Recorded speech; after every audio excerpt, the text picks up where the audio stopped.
While Pakistan is celebrating its latest defense partnership as a major strategic victory, Washington is now raising concerns over gaps in civilian oversight and calling for greater transparency in Pakistan's military spending. This comes as a new security arrangement with Saudi Arabia, and Turkey puts Islamabad at the center of a powerful regional grouping. But there is a catch. What Pakistan is selling as a strategic shield could actually turn into a strategic trap. Well, you all will be thinking why. Because the biggest question surrounding this pact is not what Saudi Arabia gets from Pakistan. It is what Pakistan may eventually be forced to give Saudi Arabia in return. The agreement says an armed attack on one of the three countries will be treated as an attack on all three. On paper, that sounds like collective deterrence. But the actual agreement remains classified. And there is no clear answer to the most important question. Who exactly is this alliance preparing to fight? That ambiguity could become Pakistan's biggest problem.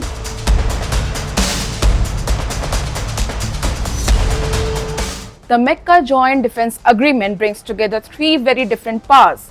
Saudi Arabia has money, energy, and enormous regional influence.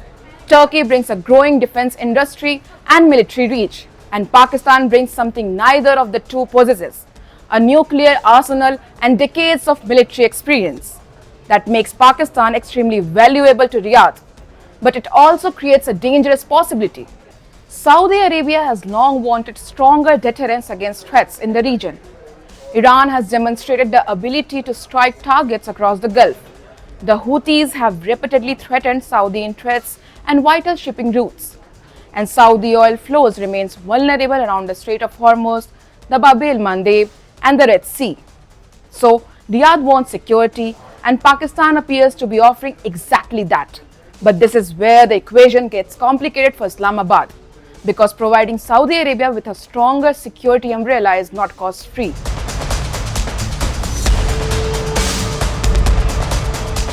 Pakistan is the only nuclear-armed country in this three-member arrangement. And the pact's language on collective deterrence immediately raises questions about whether Pakistan's nuclear capability could eventually become part of Saudi Arabia's security calculations. Now, back in the 1990s, Saudi officials had shown interest in Pakistan's nuclear infrastructure. Today, Pakistan already maintains what it calls a full-spectrum deterrence posture. Its nuclear program is expensive, its conventional military capabilities are expensive, and Pakistan's economic position is hardly comfortable.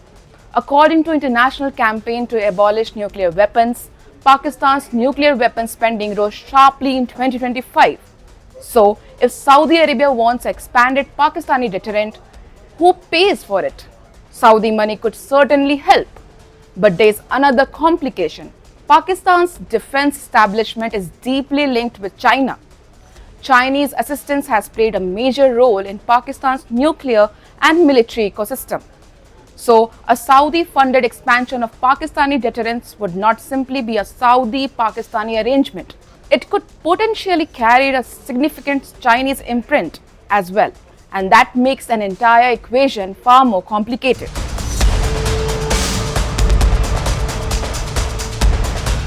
The pact says an attack on one will be treated as an attack on all. But against whom? That question remains unanswered.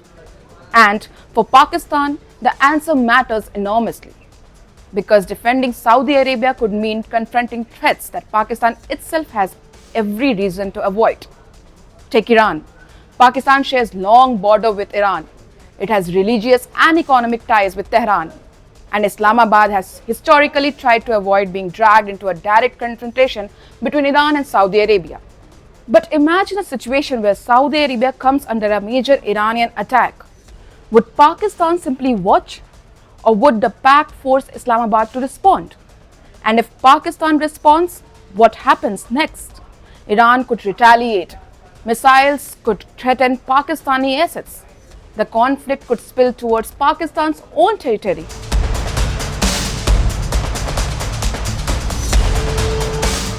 Pakistan already knows how complicated the Saudi-Yemen equation can become.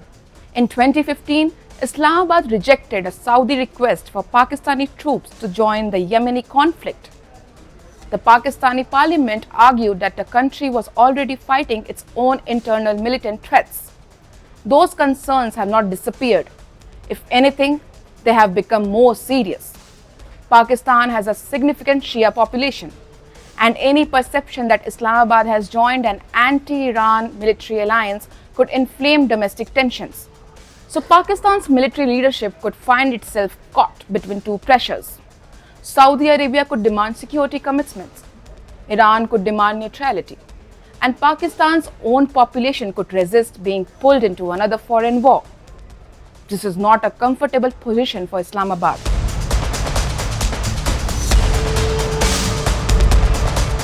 And the first test may already be here. On the very day the agreement was signed, Houthis attacked Saudi territory in Najran. The attack reportedly killed civilians, including a Pakistani. Pakistan issued statements, but there was no dramatic military response. And that tells us something important. Signing a defense pact is one thing, implementing it under fire is another. Pakistan has already been cautious about deploying its forces beyond Saudi territory. Its stated role has largely focused on defending Saudi land. But what happens if Riyadh asks Islamabad to go further? What happens if Saudi Arabia expects Pakistani forces to operate beyond its borders? What happens if the threat comes from Iran, or from Yemen, or from another actor altogether? The pact may look powerful on paper, but its real strength will only be tested when Pakistan is asked to choose between its obligations to Saudi Arabia and its own strategic interests.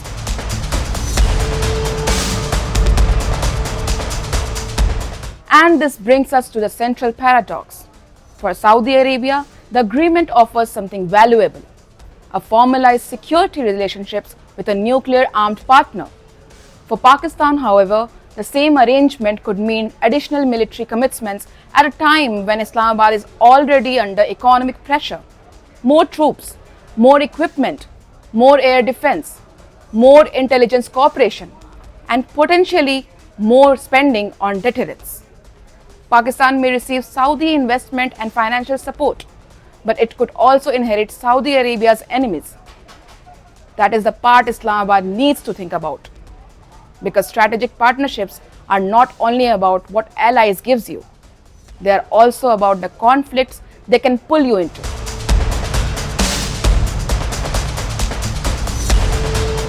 There is another layer to this story: the United States. If America is less willing to carry the entire burden of protecting Gulf partners, Riyadh needs alternatives. Pakistan can provide troops. Turkey can provide defense technology. Saudi Arabia can provide money.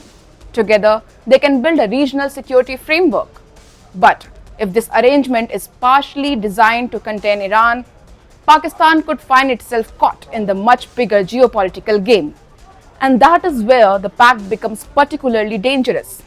Because Pakistan has no obvious interest in fighting Iran. It has no interest in becoming a frontline state in the wider Middle Eastern conflict. And it certainly has no interest in becoming the battlefield for someone else's strategic confrontation.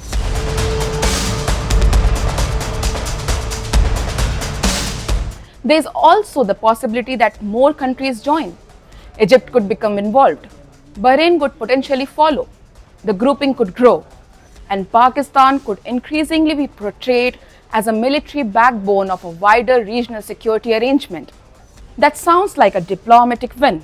But influence comes with responsibility. And responsibility can quickly become liability. The more countries Pakistan promises to defend, the more conflicts it potentially inherits. So, is Pakistan's new Saudi deal a strategic masterstroke?